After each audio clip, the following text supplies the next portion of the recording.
EVM के बारे में आपने फिर से पूछा।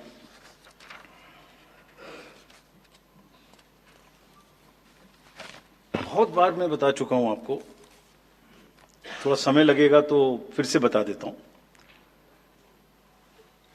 6 महीने लगभग 5-6 महीने फर्स्ट एफएलसी शुरू होती है ईवीएम की। मैं 2 बात बता रहा हूं, बस मोटी सी 2 बात, बाकी सब आपको मालूम है। वो टेम्पर नहीं हो सकती, उसमें कोई कनेक्शन नहीं हो सकता। अभी लोग पूछते हैं जब पेजर से उड़ा देते हैं तो ईवीएम को कैसे हैक नहीं कर सकते, ये भी पूछते हैं।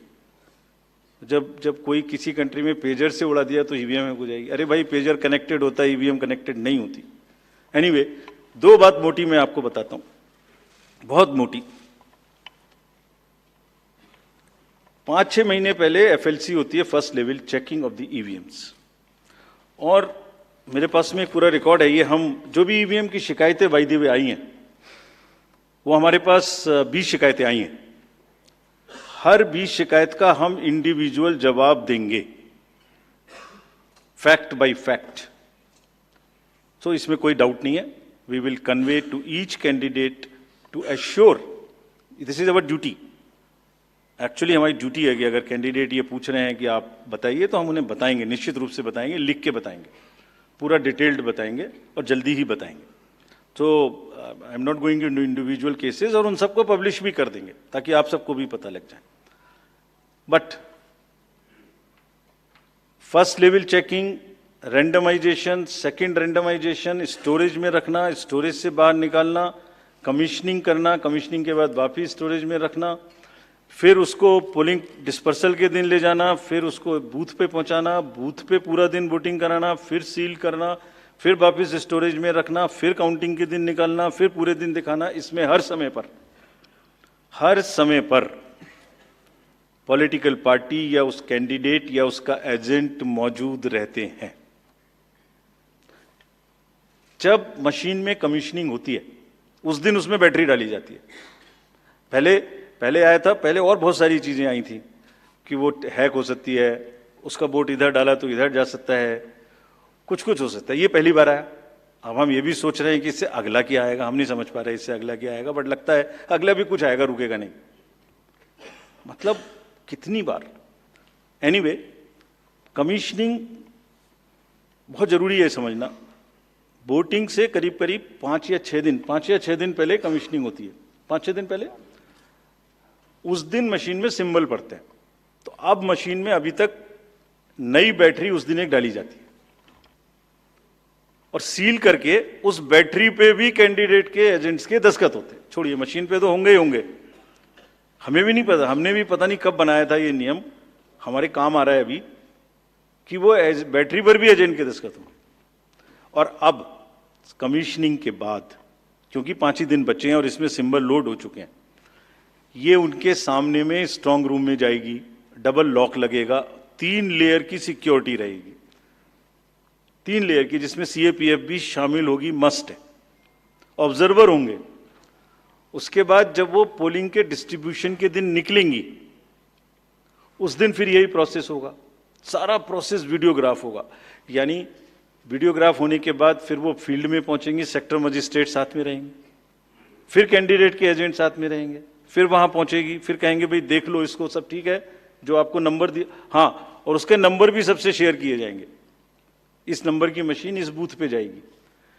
फिर जब वो बूथ पे पहुंच गई तो कहें भाई मिला लो आप, उसी नंबर की है कि नहीं है, वोट भी डाल के देख लो 50 कि ठीक है कि नहीं है। किसी ने 50 डाले, किसी ने 20 डाले, किसी ने कहा नहीं हमें ठीक है, हम नहीं डालेंगे।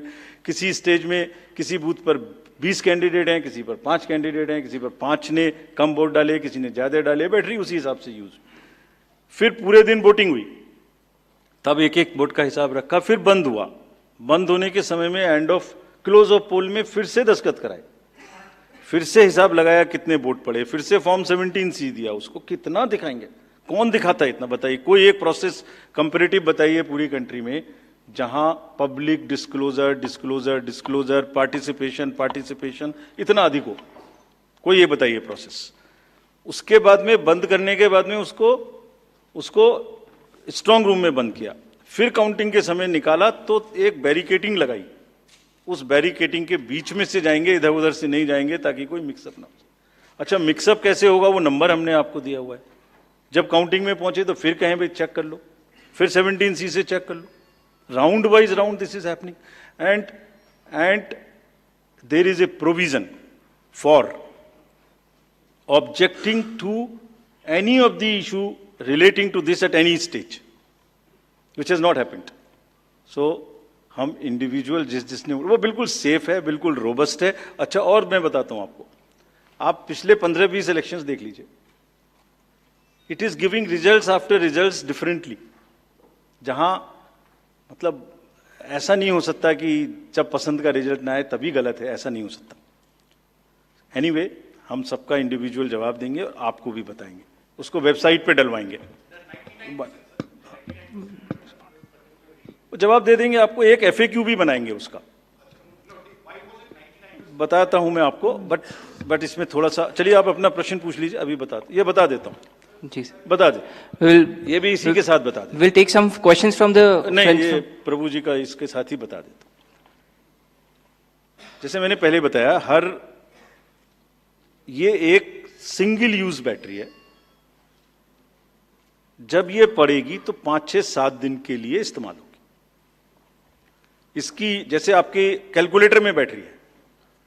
I mean, it is not mobile का बैटरी जो एवरी दिन चार्ज होगी. It is like calculator battery, 5 साल तक चलती रहेगी.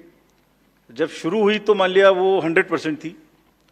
अब वो धीरे धीरे यूज डिसयूज, कितना एक्सटेंसिव यूज, कितना ग्राफ किया, सबसे यूज होती रहेगी 10 साल के बाद तक, 5 साल तक.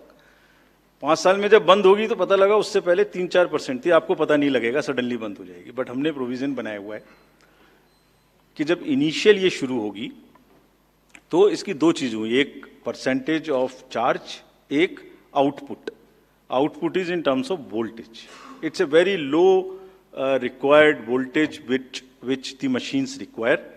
So anything between 7.4 to 8 volt is considered कि ये बिल्कुल परफेक्ट स्थिति में है और इसको आप डाल सकते हैं. तो it is initially marked as that yes, it is okay, go ahead, 99% it is charged. Now after commissioning के समय में भी मॉक पोल की जरूरत है, पोलिंग स्टेशन में भी मॉक पोल की जरूरत है, नंबर ऑफ कैंडिडेट्स भी अलग अलग है. सो ये एवरीथिंग कैन डिफर डिफरेंटली. और जब भी वोल्टेज 7.4 से नीचे आएगी तभी ये एक्चुअल वो दिखाना शुरू कर देगी. This is how it is designed. And अगर 5.4 या कोई परसेंटेज है उसके आस 5.4 5.8, जब 5.8 पर आएगी तो ये सिग्नल देगी, जैसे गाड़ी सिग्नल देती है येलो बटन दबा के कि अब ये बंद होने वाली है, so please replace. This is what it is. But for general, जिससे कि टेक्निकल लोग भी इसका एग्जामिन कर सकें, आप लोग भी जान सकें, हम इसका एक बिल्कुल डिटेल बना के, जितना मैंने बताया इससे भी ज्यादा विस्तार में, इसको FAQ में डालेंगे. और जो भी सदस्य गणों ने, जो कंटेस्टिंग कैंडिडेट्स ने हमसे पूछा है और जो पार्टीज ने हमसे पूछा है, उनका हम बहुत इज्जत के साथ, बहुत सम्मान के साथ पूरा जवाब देंगे. और जैसे जैसे आरओज अपना अपना जवाब दे देंगे, we have asked all ROs 20 कि आप सब डॉक्यूमेंट करिए, सब बताइए कि कब कमीशनिंग हुई, सब बताइए कौन कौन साथ में था, पूरा डिटेल विस्तार बनाइए, पूरी प्रोसेस एंड टू एंड. और बनाने के बाद माननीय कैंडिडेट को आप जवाब दीजिए. दिस इज योर ड्यूटी इन लोकतंत्र. अगर कोई पूछ रहा है तो आप जवाब दें, हम उसका जवाब देंगे. और जवाब देने के बाद कंपाइल करके हम आपको भी सबको बताएंगे, इसको बताएंगे. Thank you. We will take one question from sir, media friend from Maharashtra also with us, sir. Gentleman in the third row, please. A few more last round. नमस्कार सर, मेरा नाम प्रमोद जगताप है, मैं सकाल मीडिया ग्रुप के शाम अच्छा, news. एक चीज और बता दूं, एक चीज और इसमें मैं आपको बता दूं. एक हमारा C&B का भी प्रोसीजर है, जो माइक्रो कंट्रोलर और प्रोसेसर को हम चेक कर सकते हैं. मुझे नहीं लगता कि इन 20 कॉन्स्टिट्यूएंसी से कोई भी रिक्वेस्ट C&B की आई है.